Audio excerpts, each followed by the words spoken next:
Welcome back to the show, everyone. I am super excited because we have Maho here today, and I just finished reading her incredible book, Break the Mm. Good Girl Myth. Thank you so much for making time to be here, Maho. Thanks, Caroline. Thanks for having me. Yeah, and so before we kind of dive into the myths, which is obviously what I want to spend a lot of time talking about today, can you just share a little bit of your background being a Latina immigrant and how that led to your awareness or even development of the good girl mentality? Sure. So I was born in Argentina, but my parents and we moved when I was very young to Canada. I was an immigrant my whole life. So were my parents. And part of that is you don't really quite feel like you belong to your home country. And you also don't feel like you belong to the country you've immigrated to. So I always felt this in between. And I was just so desperate to fit in. And one of the ways that I did my best to fit in was do really well in school, be a high achiever, try to be perfect, get my straight A's. And I really developed the archetype of a good girl in part not to because I didn't want to disappoint my parents for their sacrifice, but also because I really wanted to assimilate into the dominant culture I'd immigrated into. And I talk about that. Like, we all have our own reason for becoming good girls. Like, for some, maybe they're a child of divorce, for example, and that leads them to be a good girl. Or for some women, girls, when they were younger, maybe they developed an eating disorder or had stuff with body image and they felt they really had to be perfect and beautiful. And that led them to be a good girl. So I like to say the archetype is universal, but we each have our own unique stories about how we get there. Yeah, I'm sure everyone is just nodding their head like I am because that just, I think, resonates with a lot of women in at least where we live, in North America. And could you, I definitely want to dig into perfectionism, which was my number one myth when I took your quiz in the book. But could you give just a brief intro into each of the five myths? Sure. So there are five good girl myths that we need to overcome in order to be powerful. And a good girl myth is my term for a subconscious tendency that is very sneaky that we pick up in girlhood, but then that follows us into adulthood. So even if we're in our 30s, 40s, 50s, and beyond, we still are under the spell of some of these good girl myths, if not all of them. But like you mentioned, your dominant good girl myth is the myth of perfection. There's one or two myths that really like run the show for us. And so, anyways, I'll go through all five and then we can dive into each Yeah. one. So, the first is the myth of rules. The second is perfection. Then we have the myth of logic, the myth of harmony, and the myth of sacrifice. So, those are the five good girl myths. And I'm happy to dive into whichever one you want. And Well, I can also define each one. yeah, maybe a brief definition of each would be great to start. Yeah. Sure. So the myth of rules is basically following external rules and authority instead of trusting our own desires, needs, and opinions. So that's the myth of rules. The myth of perfection is when we have impossibly high standards for ourselves and other people. And so we're always demanding perfection out of ourselves, but also out of life. And so we have a difficulty embracing mistakes and the messiness of reality and the way things are. The myth of logic is choosing logic over intuition in our decision making processes and the way we navigate life. The myth of harmony is seeking harmony instead of confrontation and conflict, which is required for change, growth, maturation. And the myth of sacrifice is putting other people's needs above our own needs at the expense of our well being and our self care and our happiness and fulfillment. So these are like blind spots that we have. They're parts of our shadow that have developed from really years, well, millennia of being in the patriarchy, but also just generations in our family and generations of of women abiding by these myths and it getting passed down. And then in our lifetime of sort of the pressures from school, religion, media and pop culture, and our family systems pressuring us to follow these good girl myths and this programming. But what I argue in the book is we have the ability to break them, and we need to break them if we want to share our gifts, share our voice, and who we really are. Totally. Yeah, I like how you call them blind spots, because that's definitely how I think of it. Like, as I was reading your book and even as you were going through these definitions, I feel like I definitely do have all of them, but only if I stop to think about it and like, oh my gosh, like, yes, like that one area or that one situation, I can fall back into that pattern that's really not serving anybody when you are just blindly following that. And yeah, like I said, my number one was perfection, which I love that you have that quiz in there. That was super helpful to go through. But for me, when I was reading then that chapter on the perfectionism, it was more like the second half where you kind of got into achieving and Yes. wanting that gold star and wanting the accolade, wanting the acknowledgement. How is the achievement linked to the myth of perfection? Sure. So I'm glad you brought that up, because my dominant good girl myth is the myth of perfection. And I have been a high achiever my entire life. So I can relate to you, Caroline, in that. And really, if you think about the dominant culture we're born into, it's quite competitive, right? And very early on, we learned that there's a hierarchy and we rank in this hierarchy. And we learn this from school. What are my grades? What percentile am I in? We learn it from sports. Did I win the gold medal? Did I not win the gold medal? Am I second, third place? Where am I on the leaderboard? Right? We learn it from our families, like attaching our worth to how well we can achieve at school, but also what our earning potential is, right? And how much money we can make in the future. And that relates to how the money that our parents made.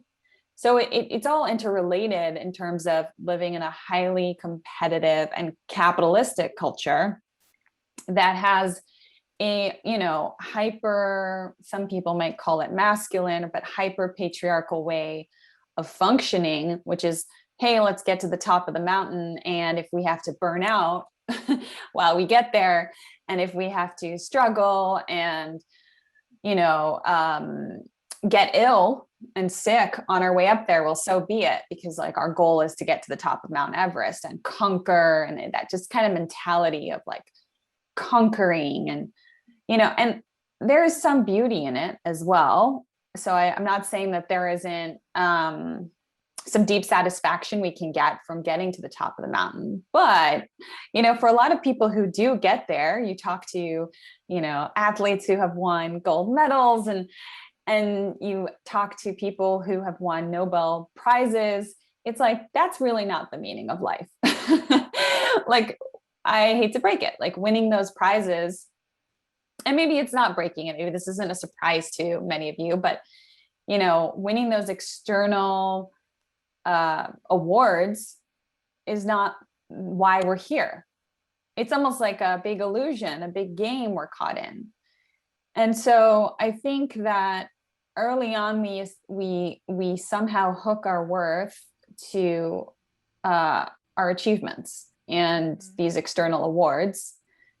And when we're little girls, it's grades and gold stars. And then as adults, it's money and followers and whatever accolades, like professional accolades we want.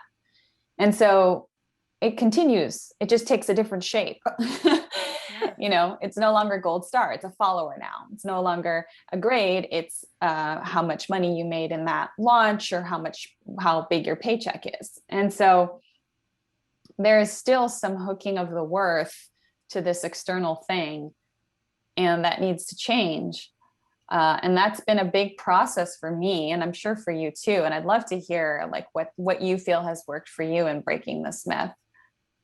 Yeah, actually, very recently, like just into this year and especially the past couple weeks, I've been doing a lot of work on getting clear with my own definition of success and Hmm. even wealth, you know. Hmm. And I used to just, like, the first business coach or mentor I had was all about income targets. And I would kind of like make them and then I'm like, okay, let's make more.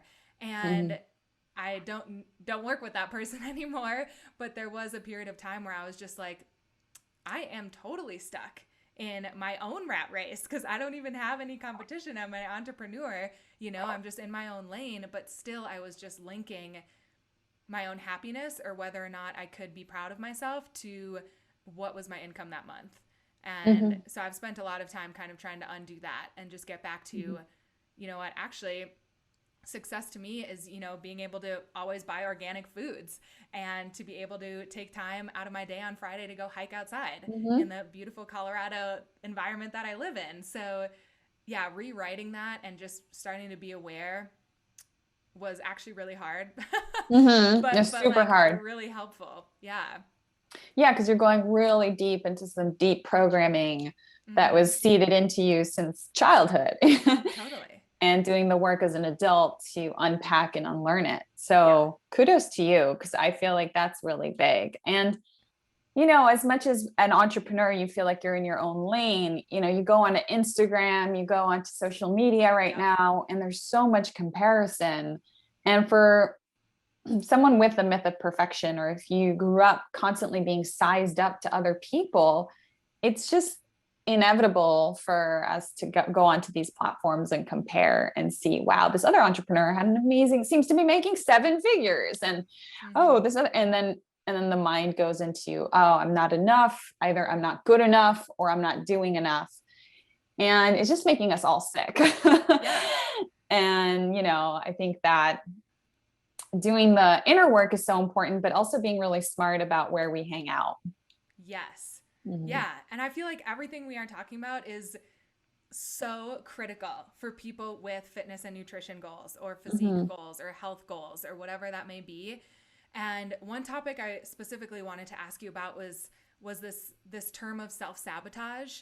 Mm-hmm. And I hear, you know, I talk about this a lot with my clients and even sometimes setting like unrealistic, like are we setting unrealistic goals based on total bullshit from your past? Like can you relate those to any specific Mm-hmm. myth? Yeah, I think we're still in the myth of perfection when we talk Yeah. about self sabotage in that case, because I've seen this in my clients as well. I call it raising the bar. And whenever a client sets unrealistic goals, what they are subconsciously doing is they are raising the bar on themselves so that they make it impossible to take action and actually succeed. So it's a very sneaky, subtle way that they are setting themselves up for failure. They don't even realize they're doing it, but that's what they're doing. So that's one way that I've seen the myth of perfection come up, which is just setting unrealistic expectations and raising the bar.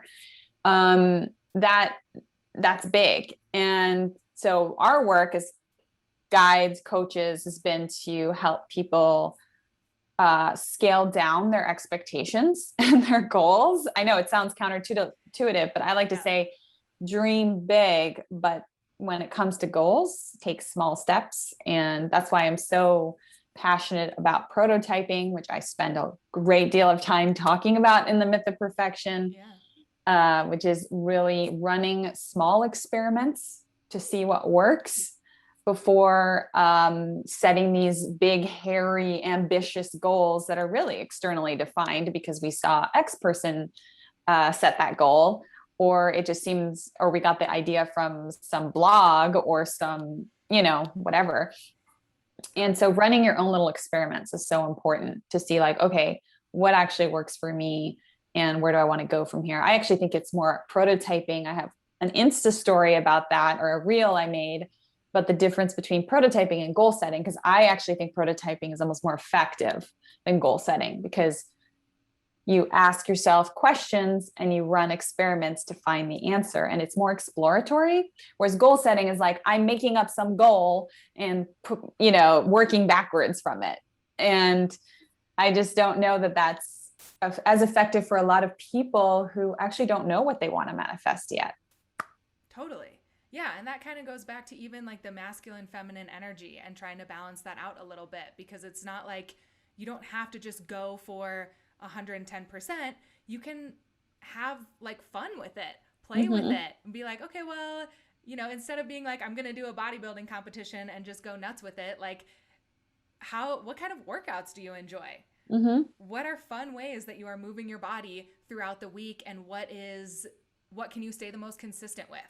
Because Mm-hmm. that's going to even produce the best results that are just keeping you healthy and active for your life.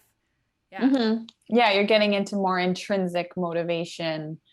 What gives you flow states? What brings you joy? What feels good in your body instead of, also just the pressure in fitness. It's very appearance based, right? And Yeah. there's a lot of focus on appearance and physical outward perception versus when I think about my fitness goals, it's like what feels the best to me, instead of having, let's say, a weight loss goal or a specific number as my goal. I think about, like you say, like what are the activities that help me feel strong, nourished, and that feel good to my system.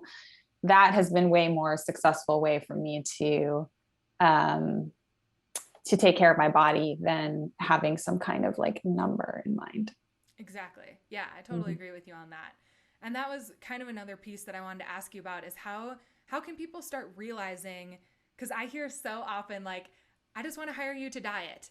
And I'm like I can there are very few people who I'm like okay, that will take you, a step closer to your goal, but most of the time they're actually searching for something else, but diet is kind of like the buzzword, the popular, like you said, physique focused society that we live in. It's what people grasp at.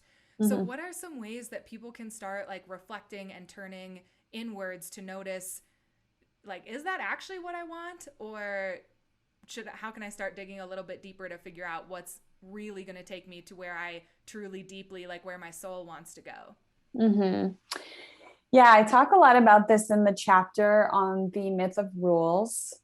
I call it the ingredients of meaning. So, like unearthing your own ingredients of meaning, like what gives you meaning in life.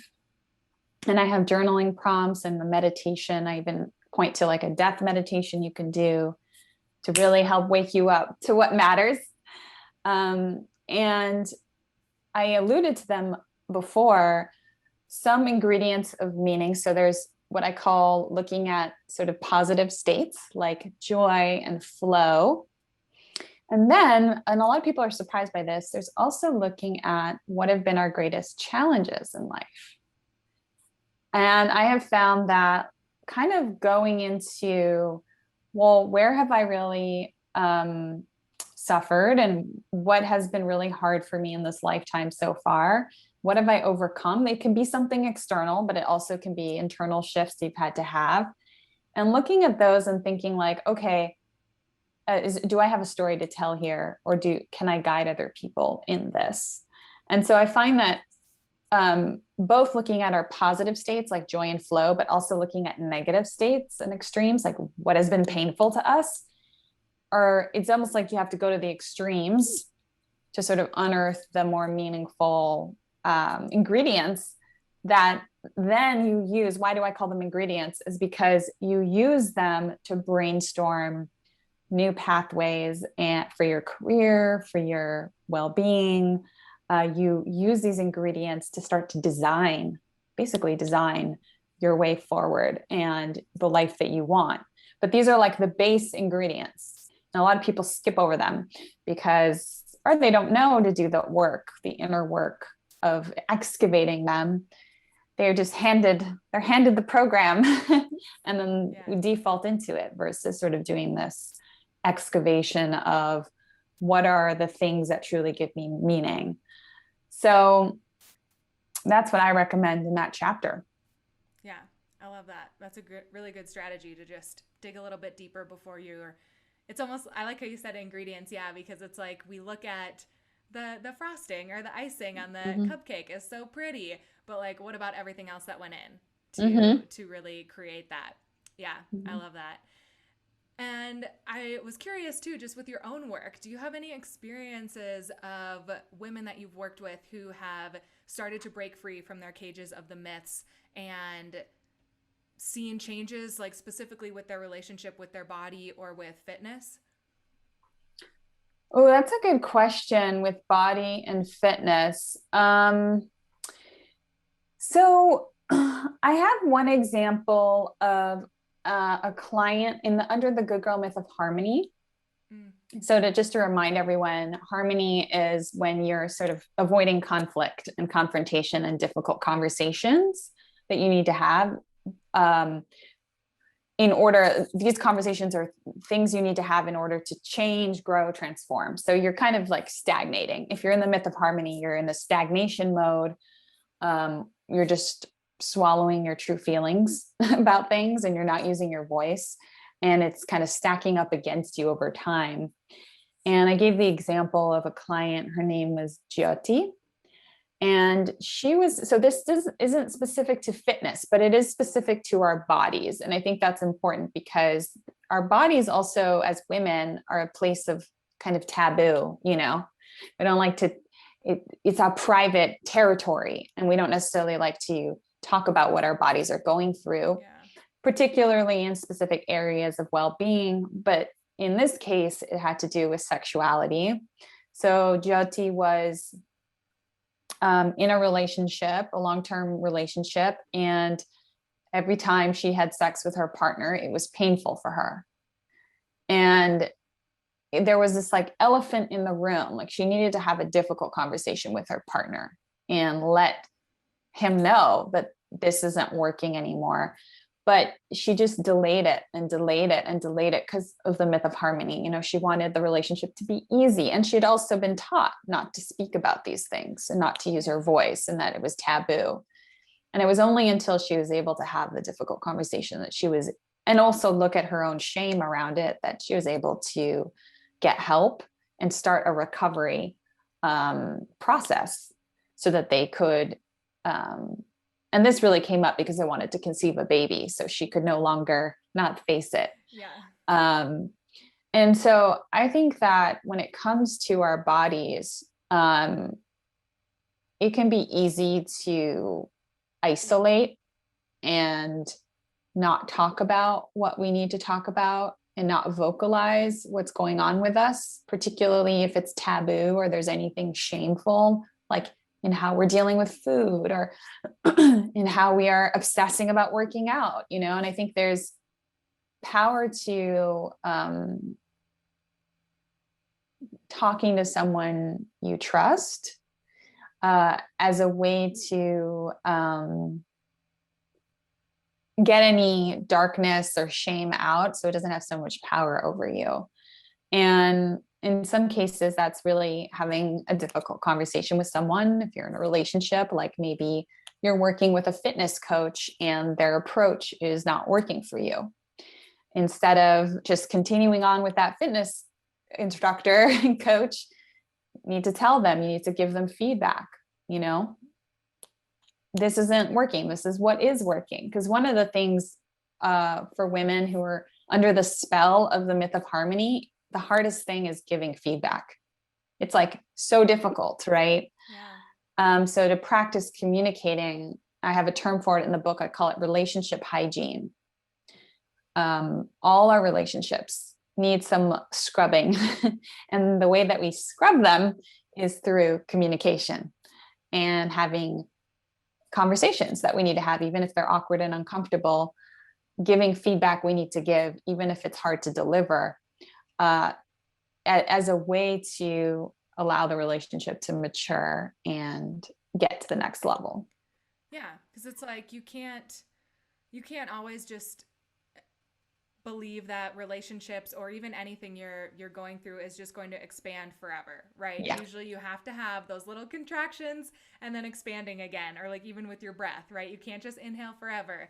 You have to have a little bit of exhale, a little bit of, okay, maybe this isn't super comfortable, to allow yourself to keep inhaling or to keep expanding. So I like that. And yeah, you brought up some good examples there. See, I like, just talking to you, I'm like, I still have the myths in so many areas of my life, but working on them one at a time. I know it can feel overwhelming to read the book because some women will tell me like, oh, I have that, I have that, I have that. And really the purpose isn't to feel bad about ourselves or feel guilty. It's really just to bring these into light so that we can begin to work on them. We all have them. Of course Yeah. we do. We're talking about millennia of being trained in, in to be a certain way.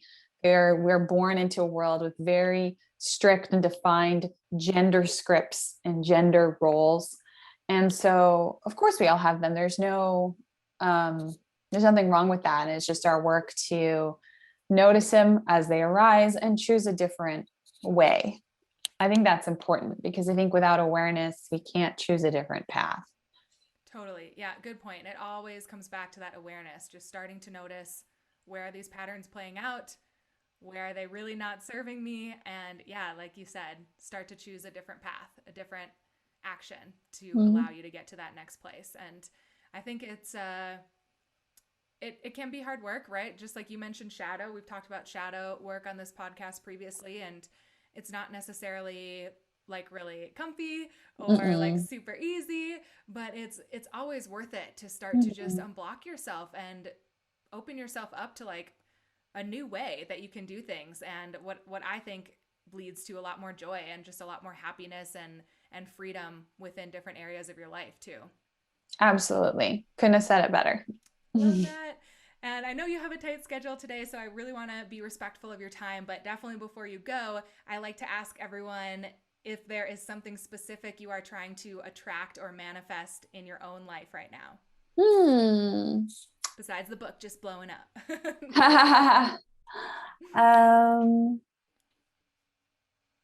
I'm trying to conceive a baby. So oh my gosh, exciting. Yeah, that's what I am hoping to manifest. That is beautiful. Sending that soul is coming to you. That's super exciting. Exactly. Thank you so much for sharing that. And thank you for all of your expertise on how to break the good girl myths. And where can people, like, where's the best place for people to get your book and dig into this? Sure. So you can find the book at goodgirlmyth.com and also find me on Instagram at Mojo, spelled Majo, Molfino, at Mojo Molfino. I'm pretty active on Instagram and I love meeting new people on there. Awesome. Thank you so much for being here again. And here's to all the badass ladies out there. Thank you so much. Thanks for having me, Caroline. Bye. Bye.